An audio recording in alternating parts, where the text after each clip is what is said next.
Thank you. He might say that the best travel may be more like it.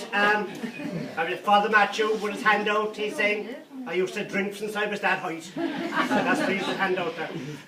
That song was very apt because at this time of the year, Jesus, Christmas came in very early this year, that's all I'm saying, very early. I saw one Christmas tree on the way down. I knew it was left up since last year, up to this year's Christmas tree. But this time of the year, some of us think of those who are not here, those who are working abroad, or those maybe who have passed on. And when he was singing that song about Broad Lane, it reminds me of probably one of my favourite singers or storytellers. And she lived in Cork, she lived in the south side, and she got sent and married a man from the north side. Her name was Eilish de Barra, and some of you would have heard of her and some wouldn't be. Those of you who haven't, she was a terrific storyteller. She was like the Cork City version of Peg Sears. She was just wonderful. So she had one story that I always liked at Christmas. Now, there is no way I could do justice to it, but I'd make an attempt to tell you what it was like. As I said, she was a marvellous storyteller. And she lived above in Blarney Street. And she had this idea that everybody was born with a gift, and this poor woman wasn't the brightest of the family, but she was a great gift. She could bake. She was probably one of the best bakers on the north side. And her two brothers used to be out in America, and what she used to look forward to was, towards Christmas, this time of the year, a parcel would arrive from America with all kinds of goodies in it. There'd be dates, there'd be flowers, there'd be jumpers, but the most important thing of all were the two Christmas cards. Not that she could read what was inside them, but inside each Christmas card was one $10 bill in each of them. And that used to get the Christmas for her, all the stuff for the Christmas. And this was way back during the war when flour was very scarce, or good flour was very scarce, so she was delighted to get good flour from the States. Anyway, this Christmas, the parcel arrived. And she went through it and noticed there was only one Christmas card, and she shook it out and there was one $10 bill in it. Anyway, she got all the spices that were in the jars, and currants, raisins, sultanas, all jarred. She didn't know what was in them, but she put them into the cake anyway. Anyway, she made the most beautiful cake, and just a couple of days before Christmas, the priest came for the Christmas dues. And he was a big fat fellow, he was fatter than I, but he was built for comfort rather than for speed. And he said, Laura, he said, I can smell your cake on the bottom of Blarney Street. You must be the best baker of cakes in all Ireland. Do you know that people go on when they're looking for something? She said, would you like a slice, Father? All right, so he said. So he had the slice and he made short work of it. Oh, she said, that's definitely the best cake. She knew what he wanted. Another slice. So she cut another slice in and she said, I'm going to get the work out of him now. And she said, Father, I can't find my glasses. But I got this Christmas card going off to the mantelpiece and taking it down. A Christmas card from America. I can't read it. Would you read it out for me? I will, of course, he said. And he put on his glasses. Do you know the way the priest went? No. Dear Nora, you'll be very surprised this year to see you only got one Christmas card.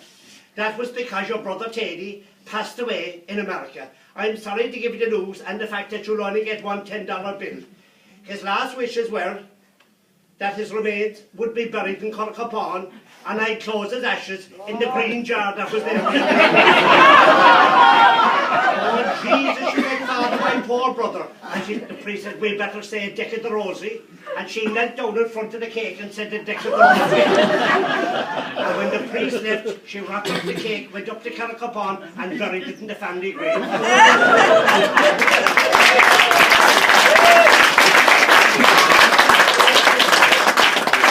The shortest favourite story I have about Christmas time, for some reason men don't get as much as women, but I tell it only need 2 minutes, I'm still under 3 minutes.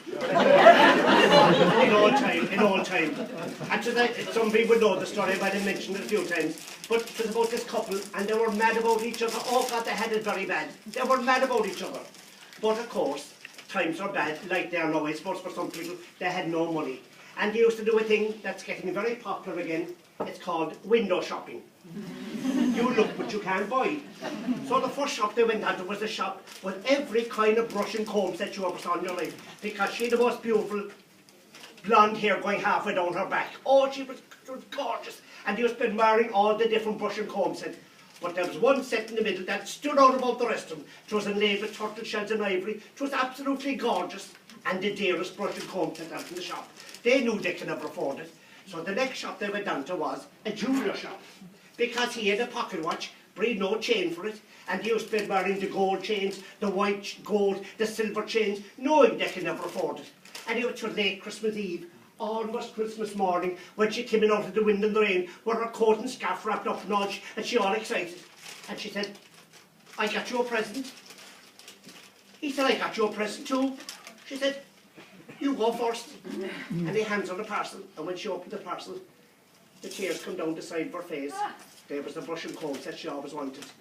And next, she opened the scarf and took her off and went, what was she after doing on it? Cutting off her hair and selling it to get enough money to buy the chain for him. Of course, he was after selling the watch. They hugged each other. They hugged each other. They ended up with Christmas dinner. But years later, when they came back on their feet, they look back on that Christmas as the nicest Christmas they ever had, because they gave each other all they had in the world. Yeah.